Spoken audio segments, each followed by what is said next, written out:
President എന്ന റെക്കോർഡുള്ള ജോ ബൈഡനും ഏറ്റവും അധികം കേസുകൾ എന്ന റെക്കോർഡുള്ള മുൻ പ്രസിഡന്റ് ഡൊണാൾഡ് ട്രംപും തെരഞ്ഞെടുപ്പിൽ വീണ്ടും ഏറ്റുമുട്ടിയാൽ അത് 2020 തനിയാവർത്തനമാകും. നല്ലൊരു ശതമാനം അമേരിക്കക്കാരും വയോധികരെന്ന് വിളിക്കാവുന്ന രണ്ടുപേർ തങ്ങളെ നയിക്കാനൊരുങ്ങുന്നത് അത്ര നല്ല കാര്യമായല്ല കാണുന്നത്. എന്നാലും അംഗത്തിനൊരുങ്ങാൻ ട്രംപിനും ബൈഡനും മടിയില്ല. അയോവ കോക്കസിൽ മൃഗീയ ഭൂരിപക്ഷത്തോടെയുള്ള ട്രംപിന്റെ ജയം റിപ്പബ്ലിക്കൻസിന്റെ മനസ്സിലിരിപ്പ് ഏകദേശം വ്യക്തമാക്കുന്നുമുണ്ട്. വരാനിരിക്കുന്ന അമേരിക്കൻ പ്രസിഡന്റ് ഇലക്ഷൻ ബാറ്റിൽ between two old white men ആകുമോ? കാലിന് കുഴപ്പമുണ്ടെന്ന മെഡിക്കൽ സർട്ടിഫിക്കറ്റ് ഹാജരാക്കി പണ്ട് പട്ടാള സേവനം ഒഴിവാക്കിയ ആളാണ് ട്രംപ്. 87 റിപ്പബ്ലിക്കൻ പാർട്ടിയിൽ, 99 റിഫോംസ് പാർട്ടിയിലേക്ക് കൂറുമാറ്റം, 2009 വീണ്ടും ഡെമോക്രാറ്റ് പാർട്ടിയിലേക്ക്. ചാഞ്ചാട്ട മനസ്സുള്ള ട്രംപിന്റെ വരവ് അമേരിക്കയ്ക്ക് ഗുണമോ ദോഷമോ?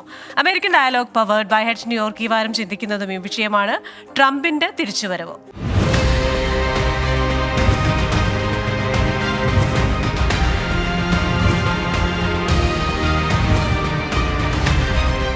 ഇന്നത്തെ എൻ്റെ അതിഥികൾ: 24 USA head of operations Madhu Kottarakkara, New York health and ഹോസ്പിറ്റലിലെ മെന്റൽ ഹെൽത്ത് സർവീസ് ഡയറക്ടറും national association of India nurses of America ട്രഷററുമായ താര സാജൻ, നിലവിലെ ലോക കേരള സഭാംഗവും ഫൊക്കാന ട്രസ്റ്റി ബോർഡ് അംഗവും ഫൊക്കാന മുൻ ജനറൽ സെക്രട്ടറിയുമായ സജിമോൻ ആന്റണി. എല്ലാ അതിഥികൾക്കും എല്ലാ പ്രേക്ഷകർക്കും American dialogue powered by Hedge ന്യൂയോർക്കിന്റെ മറ്റൊരു എപ്പിസോഡിലേക്ക് സ്വാഗതം. ആദ്യം ശ്രീ മധു കൊട്ടാരക്കരയിലേക്കാണ്. മധു, ഇപ്പോൾ അയോവ കോക്കസിൽ മൃഗീയ ഭൂരിപക്ഷത്തോടുകൂടെ ട്രംപിന് ജയം. എതിരാളികളെല്ലാം വിചാരിച്ചു ഇത്രയധികം കേസുണ്ടെന്നുള്ള റെക്കോർഡും ഒക്കെ കയ്യിലുള്ള ട്രംപ് ഒരു തിരിച്ചുവരവ് അസാധ്യമെന്ന് കരുതുമ്പോൾ ഏകദേശം അത് സാധ്യമെന്ന് തെളിയിച്ചിരിക്കുകയാണ് ട്രംപ്. ട്രംപിന്റെ 2024 ഒരു സാധ്യതകൾ എങ്ങനെയാണ്? ക്രിസ്റ്റീന, ഡൊണാൾഡ് ട്രംപ് വീണ്ടും ഒരു പോരാളിയാണെന്ന് തെളിയിച്ചിരിക്കുകയാണ്. ഡൊണാൾഡ് ട്രംപ് അമേരിക്കയുടെ മുഖ്യധാര രാഷ്ട്രീയത്തിലേക്ക് വരുമ്പോൾ തന്നെ ഒരു വലിയ പോരാട്ടമാണ് കാഴ്ചവെച്ചിരുന്നതെന്ന് നമുക്കറിയാം. അതാണ് ചരിത്രം. കാരണം അമേരിക്കയുടെ മുഖ്യധാര രാഷ്ട്രീയത്തിലേക്ക് ഒരിക്കലും ഈ രാഷ്ട്രീയക്കാർ, അത് ഡെമോക്രാറ്റിക് പാർട്ടി ആയാലും റിപ്പബ്ലിക്കൻ പാർട്ടി ആയാലും, അവർ ഒറ്റക്കെട്ടാണ്. ഒരു ബിസിനസ് കമ്മ്യൂണിറ്റിയിൽ നിന്ന് ഒരാൾക്കും ഒരു സൂചി കുത്താൻ പോലും ഇട കൊടുക്കാതെ അവർ കാത്തു സൂക്ഷിച്ചിരുന്ന ഒരു രാഷ്ട്രീയ മണ്ഡലത്തിലേക്കാണ് ഒരു പോരാളിയെ പോലെ ഡൊണാൾഡ് ട്രംപ് എൻ്റർ ആകുന്നതും പ്രസിഡൻ്റായി മാറുകയും ചെയ്യുന്നത്. ഇതിപ്പോൾ 3ാം തവണയാണ് തുടർച്ചയായി റിപ്പബ്ലിക്കൻ പാർട്ടിയുടെ അമേരിക്കൻ പ്രസിഡന്റ് സ്ഥാനാർത്ഥിയാകാനുള്ള ട്രംപിൻ്റെ ശ്രമം. ആദ്യത്തെ 2 പ്രാവശ്യം വിജയിക്കുകയും ചെയ്തിട്ടുണ്ട്. എന്നാൽ ഈ പ്രാവശ്യം കുറേ പ്രതിസന്ധികൾ ട്രംപിൻ്റെ മുമ്പിലുണ്ട്. പ്രത്യേകിച്ച് 4 ക്രിമിനൽ കേസുകളും ആ ക്രിമിനൽ കേസുകളുമായി ബന്ധപ്പെട്ടുള്ള നിരവധി ഏതാണ്ട് 90-100ഓളം കുറ്റങ്ങളുമാണ് അതിൽ ചാർത്തപ്പെട്ടിരിക്കുന്നത്. അതൊന്നും അത്ര എളുപ്പമുള്ള കേസുകളുമല്ലെന്ന് ഡൊണാൾഡ് ട്രംപിനറിയാം. ഈ റിപ്പബ്ലിക്കൻ പാർട്ടി പ്രവർത്തകർക്കും അറിയാം.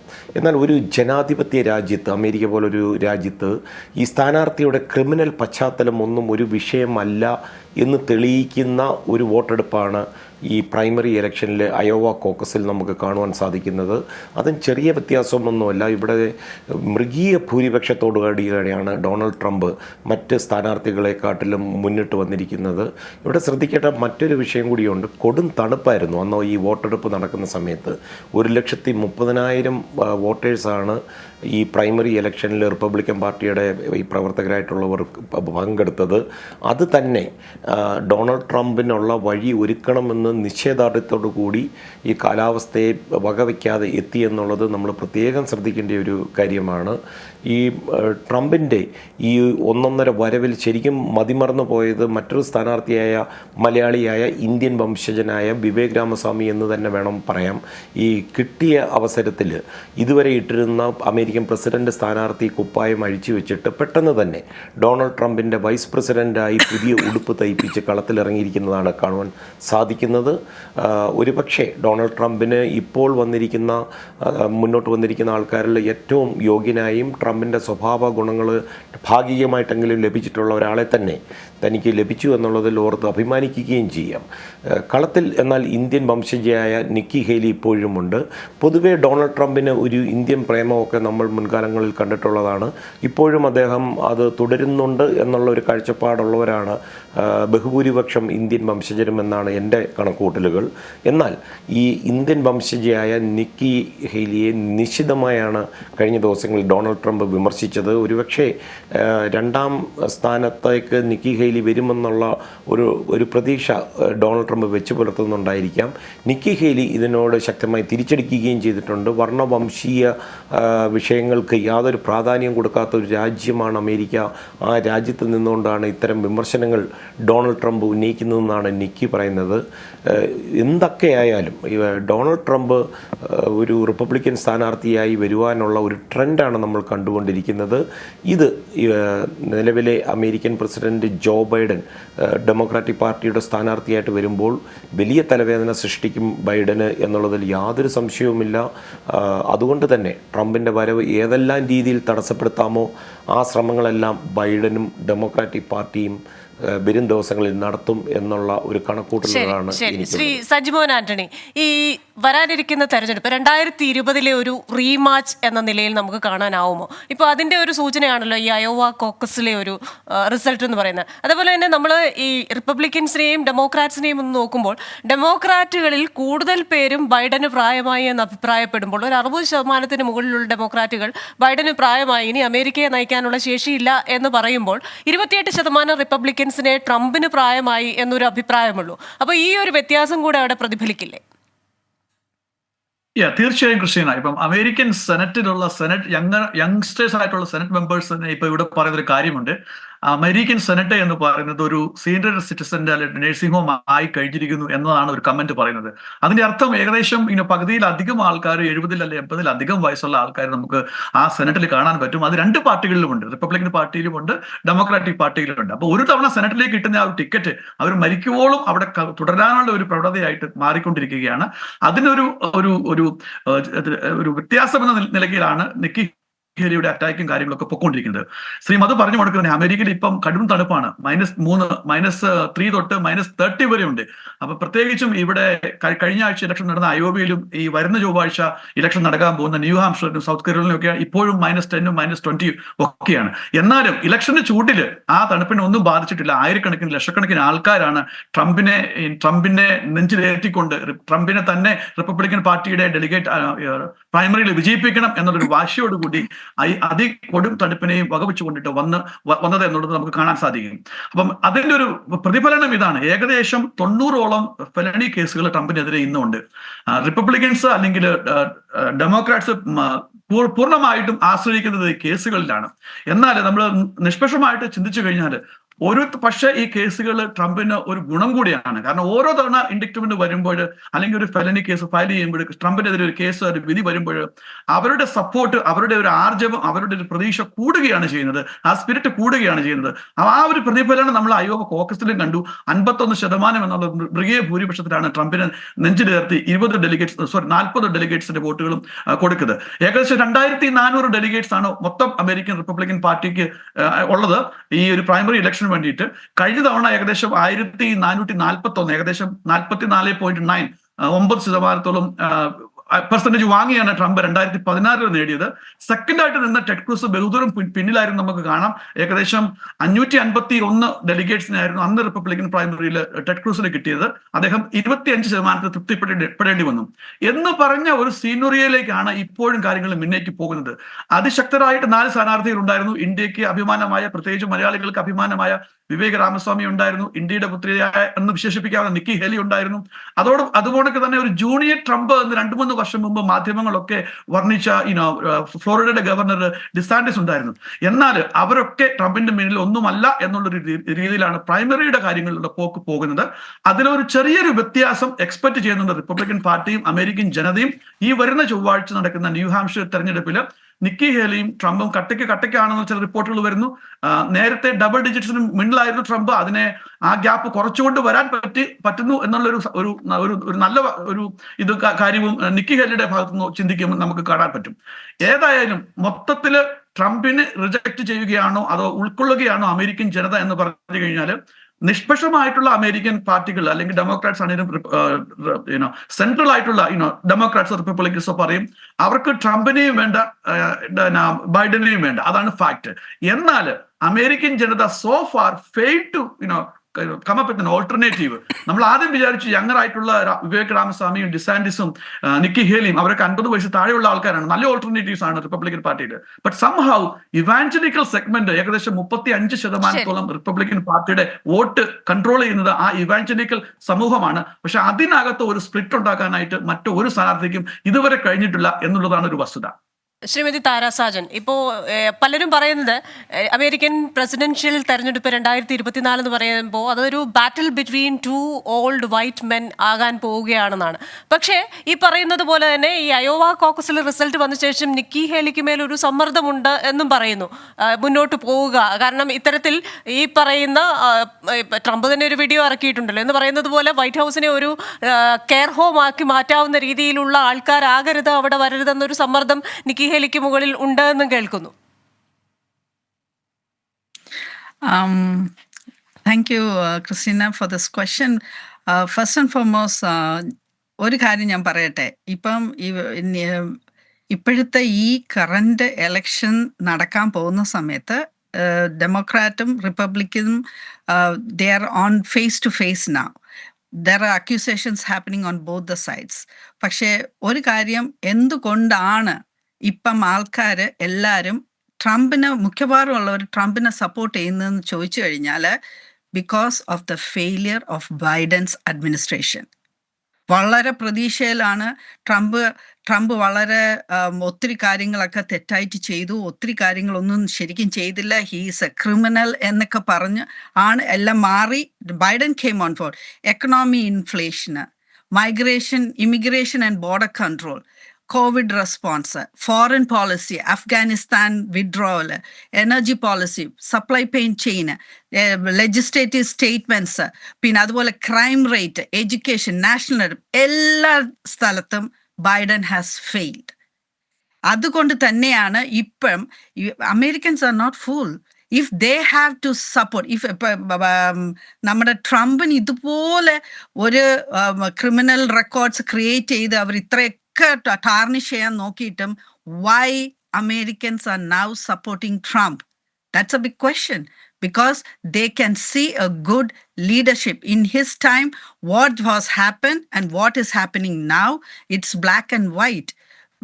Namukku like regular life is not in proper order. Adu ഇപ്പോൾ Nikki Haley and Vivek Rangaswamy, he was in the challenging it, but now as they have to come up with a leader. Nikki Haley and Vivek is not that forefront in the run. They are now backing up because they have confidence in Trump and they say that he can lead. So adugondana when Trump came up with so much of majority, Vivek has stepped back, and Trump and Vivek will be a good combination to run this country. And I think Nikki Haley is fighting for it as a woman, and as a racial discrimination and everything, she has brought it in. But if she is the right candidate to lead, the Republicans will support her. But if she is not, we are not going to support her. Okay. Shri Madhu Kottarakkara, ഇപ്പോഴും Indians അവരുടെ ഒരു വിദ്യാഭ്യാസം, അതുപോലെ തന്നെ കുടിയേറ്റം, തൊഴിൽ, ഇതിനുവേണ്ടിയൊക്കെ നല്ലൊരു ശതമാനം ഇന്ത്യക്കാരും ഉറ്റുനോക്കുന്ന ഒരു രാജ്യമാണ് അമേരിക്ക. അതുകൊണ്ട് തന്നെ അമേരിക്കൻ പ്രസിഡന്റ് ആരായിരിക്കും, അദ്ദേഹത്തിൻ്റെ നയങ്ങൾ എന്തായിരിക്കും, ഇന്ത്യയോടുള്ള മനോഭാവം എന്തായിരിക്കും, വ്യാപാര രംഗത്ത് ഇന്ത്യയോടുള്ള മനോഭാവം എന്തായിരിക്കും, ഇതൊക്കെ ഉറ്റുനോക്കുന്ന ഒരു വിഭാഗം ഇന്ത്യക്കാരുണ്ട്. ഡൊണാൾഡ് ട്രംപും മോദിയും 2 സ്ഥാനങ്ങളിലേക്കും കൗണ്ടർ പാർട്സ് ആയിട്ടിരിക്കുമ്പോൾ അത് നല്ലൊരു കോംബോ ആയിട്ട്, അവർ പരസ്പരം ഫ്രണ്ട്സ് എന്ന് വിളിച്ച ഒരു കോംബോ ആയിട്ട് വിശേഷിപ്പിച്ചവരുമുണ്ട്. അപ്പോൾ ഇന്ത്യ ഒരു തെരഞ്ഞെടുപ്പ് വർഷത്തിലേക്ക് പോവുകയാണ്, അമേരിക്ക ഒരു പ്രസിഡൻഷ്യൽ ഇയറിലേക്ക് പോവുകയാണ്. വീണ്ടും ട്രംപ് തെരഞ്ഞെടുക്കപ്പെട്ടാൽ, അല്ലെങ്കിൽ വീണ്ടും അമേരിക്കയുടെ നേതൃപദവിയിലേക്ക് വന്നു കഴിഞ്ഞാൽ ഇന്ത്യയോടുള്ള അദ്ദേഹത്തിൻ്റെ ഒരു മനോഭാവം എങ്ങനെയായിരിക്കും? വീണ്ടും ഇന്ത്യയിൽ മോദി വരികയും അവിടെ ട്രംപ് വരികയും ചെയ്യുന്ന ഒരു സാഹചര്യം ഉണ്ടാവുമോ? ക്രിസ്റ്റിന, അമേരിക്കയുടെ മുഖ്യധാര രാഷ്ട്രീയത്തിൽ ജോ ബൈഡനോടൊപ്പം ഇന്ത്യൻ വംശജയായ കമല ഹാരിസ് എത്തിയതോടെയാണ് വലിയ തോതിൽ അമേരിക്കയുടെ പ്രാദേശിക ഭരണകൂടം മുതൽ ഈ സംസ്ഥാന തലത്തിലും അതുപോലെ ദേശീയ തലത്തിലുമൊക്കെ ഇന്ത്യൻ വംശജർ ഒഴുകിയെത്തുവാൻ തുടങ്ങിയെന്നത് വളരെ ശ്രദ്ധേയമാണ്. അത് മറ്റ് രാജ്യക്കാരും ശ്രദ്ധിച്ചിട്ടുള്ള ഒരു കാര്യമാണ്. ഈ പൊതുവെ കരിയറിലും ബിസിനസ്സിലുമൊക്കെ ഫോക്കസ് ചെയ്തുകൊണ്ടിരുന്ന ഇന്ത്യൻ വംശജർ അമേരിക്ക അവരുടെ കൂടെ ഒരു രാജ്യമാണെന്നും അമേരിക്കൻ പൗരത്വം നൽകുന്ന അവകാശങ്ങളൊക്കെ ഫലപ്രദമായി ഉപയോഗിക്കണമെന്നും ഒക്കെ ചിന്തിച്ച് തുടങ്ങിയിടത്തു നിന്നാണ് ഈ മാറ്റങ്ങൾ നമുക്ക് കാണുവാൻ സാധിക്കുന്നത്. ഈ പൊതുവെ ഇത്തരം വിഷയങ്ങളിൽ പിന്നോട്ട് നിൽക്കാറുള്ള മലയാളികളിലും ഈ മാറ്റം ഇപ്പോൾ പ്രകടമാണ്. പ്രത്യേകിച്ച് നമ്മൾ ഈ ടെക്സാസ് എന്ന് പറയുന്ന സംസ്ഥാനത്തേക്ക് നോക്കുകയാണെങ്കിൽ അവിടെ ഈ പ്രാദേശിക ഭരണകൂടങ്ങളിൽ മലയാളികൾ മേയർമാരായി നാട് ഭരിക്കുന്നതൊക്കെ കാണുമ്പോൾ നമുക്കൊക്കെ ഈ വല്ലാത്ത രോമാഞ്ചമുണ്ടാകും. ഇതൊക്കെ നേടിയെടുക്കാമെന്നുള്ള പ്രതീക്ഷ മറ്റ് മലയാളികളിലേക്ക് പകർന്നു നൽകുവാനും അവർക്ക് കൃത്യമായി സാധിക്കുന്നുണ്ട്. കമല ഹാരിസ് തുടങ്ങി വെച്ചത് തുടരുകയാണ്.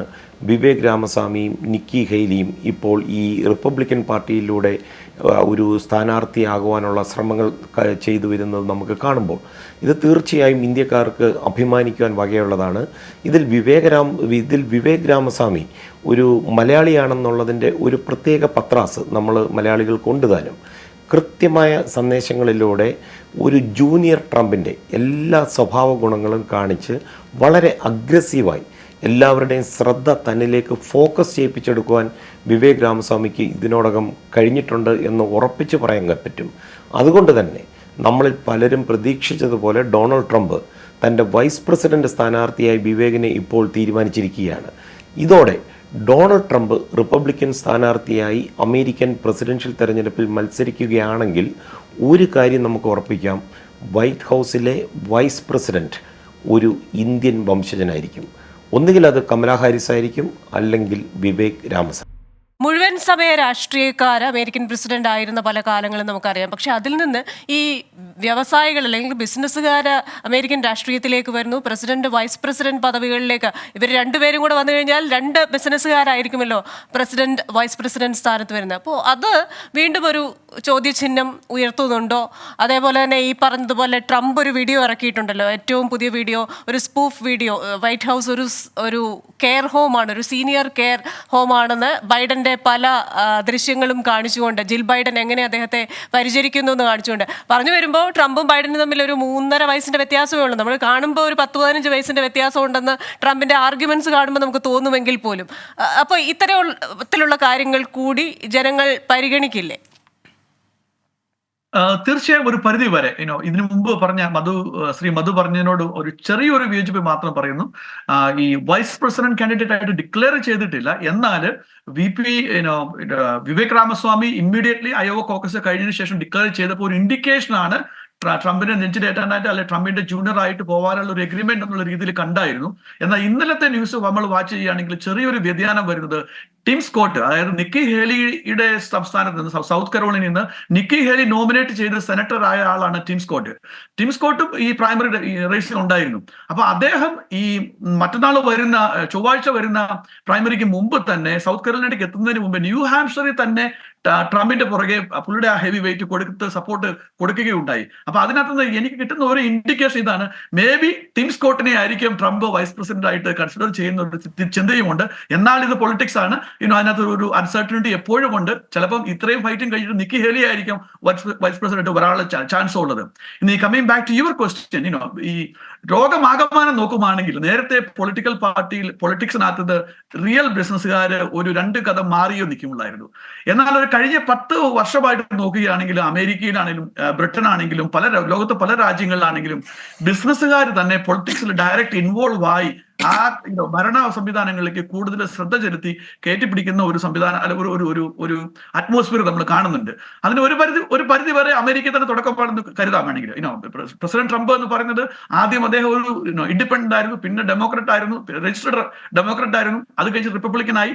അപ്പൊ അങ്ങനെ ഒരു ചരിത്രമാണ് ഉള്ളത്. അപ്പൊ 2 പേരും ബിസിനസ്സുകാരായി കഴിയുമ്പോഴത്തേക്കും എന്താ വരുന്നത് എന്ന് ചോദിച്ചു കഴിഞ്ഞാൽ, ഗവൺമെന്റ് ഇൻസ്റ്റിറ്റ്യൂഷൻ അല്ലെങ്കിൽ ഒരു റിലീജിയസ് ഇൻസ്റ്റിറ്റ്യൂഷൻ എന്ന് പറയുമ്പോൾ അതിനകത്ത് it is suppose to be for everybody, right? Wealthy ആണ് അല്ലെങ്കിൽ സ്പെസിഫിക് ആയിട്ടുള്ള ഒരു റിലീജിയന് വേണ്ടി മാത്രമാണോ, അല്ലെങ്കിൽ സമൂഹത്തിൽ സമ്പത്തുള്ളവർക്ക് വേണ്ടി മാത്രമാണോ, പാവങ്ങൾക്ക് വേണ്ടി മാത്രമാണോ എന്നുള്ള രീതിയിലുള്ള ഒരു കോൺസെപ്റ്റിൽ നിന്ന് മാറിപ്പോകാൻ ഒരു പോസിബിലിറ്റി ഉണ്ട്. കാരണം ബിസിനസ് എന്ന് പറയുമ്പോൾ എല്ലാവരും കയറി എന്ന് 3 വേർഡിലാണ് ROI, റിട്ടേൺ ഓൺ ഇൻവെസ്റ്റ്മെന്റ്. അപ്പൊ മാനേജ്മെന്റ് ഡിസിഷൻ വന്നു കഴിയുമ്പോഴത്തേക്കും റിട്ടേൺ ഓഫ് ഇൻവെസ്റ്റ്മെന്റ് എന്നുള്ള ഒറ്റ ഒരു കോൺസെപ്റ്റിൽ പോയി കഴിഞ്ഞാൽ താഴേക്കടയിലുള്ള ആൾക്കാർക്ക് ചിലപ്പോൾ അത് നല്ലതായിരിക്കുന്നു വരില്ല.